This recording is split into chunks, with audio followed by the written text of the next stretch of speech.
ಪೂರೈಸಿರ್ತಕ್ಕಂಥ ಶುಭಗಳಿಗೆ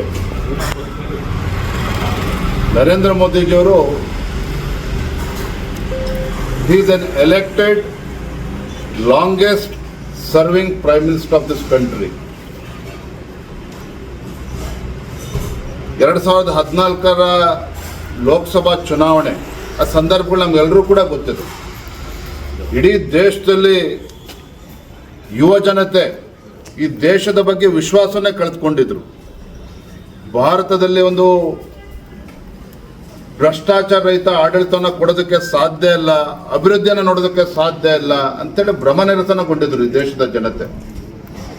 ಆದರೆ ಅಂಥ ಕ್ಲಿಷ್ಟಕರ ಸಂದರ್ಭದಲ್ಲಿ ಭಾರತಕ್ಕೂ ಕೂಡ ಒಂದು ಉಜ್ವಲ ಭವಿಷ್ಯ ಇದೆ ಅಂತೇಳಿ ದೇಶದ ಜನರಲ್ಲಿ ಒಂದು ವಿಶ್ವಾಸವನ್ನು ಗಳಿಸಿ 12 ವರ್ಷಗಳ ಕಾಲ ನಿರಂತರವಾಗಿ ದೇಶದಲ್ಲಿ ಈ ದೇಶವನ್ನು ಅಭಿವೃದ್ಧಿಯ ಪಥದಲ್ಲಿ ತೆಗೆದುಕೊಂಡು ಹೋಗೋದ್ರ ಜೊತೆಗೆ ಭಾರತವನ್ನು 4ನೇ ಒಂದು ದೊಡ್ಡ ಆರ್ಥಿಕ ಶಕ್ತಿಯನ್ನಾಗಿ ಮಾಡಿರ್ತಕ್ಕಂಥ ಕೀರ್ತಿ ನಮ್ಮ ಪ್ರಧಾನಮಂತ್ರಿ ನರೇಂದ್ರ ಮೋದಿಜಿಯವರು ಸಲ್ತದೆ. ಮತ್ತು ಇಲ್ಲಿವರೆಗೂ ಕೂಡ ಒಂದೇ ಒಂದು ಭ್ರಷ್ಟಾಚಾರದ ಆರೋಪ ಇವತ್ತು ಕೇಂದ್ರ ಸರ್ಕಾರದ ಮೇಲೆ ಆಗಲಿ ನರೇಂದ್ರ ಮೋದಿಜಿಯವ್ರ ಮೇಲೆ ಆಗಲಿ ಇಲ್ಲ. ಹಿಂದೆ ನಾವು UPI ಸ್ಕ್ಯಾಮ್ ನೋಡಿದ್ದೇವೆ, 2G ಸ್ಕ್ಯಾಮ್ ನೋಡಿದ್ದೇವೆ, ನಾನಾ ರೀತಿಯ ಸ್ಕ್ಯಾಮ್ಗಳನ್ನು ನೋಡಿದ್ದೇವೆ. ಆದರೆ 12 ವರ್ಷಗಳಲ್ಲಿ ಯಾವುದೇ ಒಂದು ಭ್ರಷ್ಟಾಚಾರ ಆರೋಪ ಇವತ್ತು ಕೇಂದ್ರ ಸರ್ಕಾರದ ಮೇಲಿಲ್ಲ, ನರೇಂದ್ರ ಮೋದಿಜಿ ನೇತೃತ್ವದ NDA ಸರ್ಕಾರಕ್ಕೆ ಇಲ್ಲ ಅನ್ನೋದು ಕೂಡ ಬಹಳ ಉಲ್ಲೇಖನೀಯ. ಜಾಗತಿಕ ಸವಾಲುಗಳು ಕೋವಿಡ್ ಸಂದರ್ಭದಲ್ಲಿ ಯಾವ ರೀತಿ ಭಾರತವನ್ನು ಮುನ್ನಡೆಸಿದ್ರು ಅನ್ನೋದು ಕೂಡ ನಮ್ಮ ಕಣ್ಮುಂದಿದೆ. ಇವತ್ತು ಇಡೀ ಜಗತ್ತಿನಲ್ಲಿ ಇವತ್ತು ಅಮೆರಿಕ ಮತ್ತು ಇರಾನ್ ಮಧ್ಯೆ ನಡೀತಾ ಇರ್ತಕ್ಕಂಥ ಯುದ್ಧ,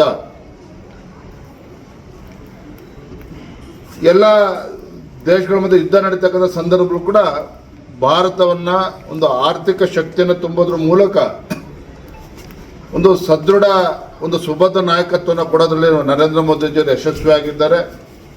ನನಗನ್ನಿಸ್ತದೆ ಪ್ರಧಾನಮಂತ್ರಿಗಳಾಗಿ ಸರ್ವಕಾಲಿಕ ದಾಖಲೆಯನ್ನು ಕೂಡ ಮುರಿತಾರೆ. ಯಾಕಂದರೆ ದೇಶದ ಜನರ ಅಪೇಕ್ಷೆನೂ ಕೂಡ ಇದೆ. ನರೇಂದ್ರ ಮೋದಿಜಿಯವರು ಪ್ರಧಾನಮಂತ್ರಿಯಾಗಿ ಮುಂದುವರಿಬೇಕು. ಅವರೇನು 2047 ಇಸ್ವಿಗೆ ಒಂದು ವಿಕಸಿತ ಭಾರತ ಆಗಿ ಪರಿವರ್ತನೆ ಆಗಬೇಕು ಅನ್ನೋ ಸಂಕಲ್ಪ ಏನಿದೆ, ಆ ಸಂಕಲ್ಪದ ತಕ್ಕಂತೆ ಜನರ ಅಪೇಕ್ಷೆ ನಿರೀಕ್ಷೆನೂ ಕೂಡ ಇದೆ. ಹಾಗೆ ನಂಗೆ ವಿಶ್ವಾಸ ಇದೆ ಭಾರತದ ಏನು ಎಲ್ಲ ಭಾರತೀಯರ ಒಂದು ಅಪೇಕ್ಷೆನೂ ಕೂಡ ಇದ್ದಂಥ ಸಂದರ್ಭದಲ್ಲಿ ನಾನು ಇಷ್ಟ ಅವರಿಗೆ ಭಗವಂತನ ಪ್ರಾರ್ಥನೆ ಮಾಡ್ತೇನೆ, ನರೇಂದ್ರ ಮೋದಿಜಿಯವರಿಗೆ ಹೆಚ್ಚು ಶಕ್ತಿಯನ್ನು ಕೊಟ್ಟು ಇನ್ನೂ ಹೆಚ್ಚು ಆರೋಗ್ಯವನ್ನು ಕೊಟ್ಟು ಭಾರತವನ್ನು ಮುನ್ನಡೆಸ್ತಕ್ಕಂಥ ಶಕ್ತಿಯನ್ನು ನೀಡಲಿ ಅಂತ ನಾನು ಭಗವಂತರು ಕೂಡ ಪ್ರಾರ್ಥನೆ ಮಾಡ್ತೇನೆ. Thank you.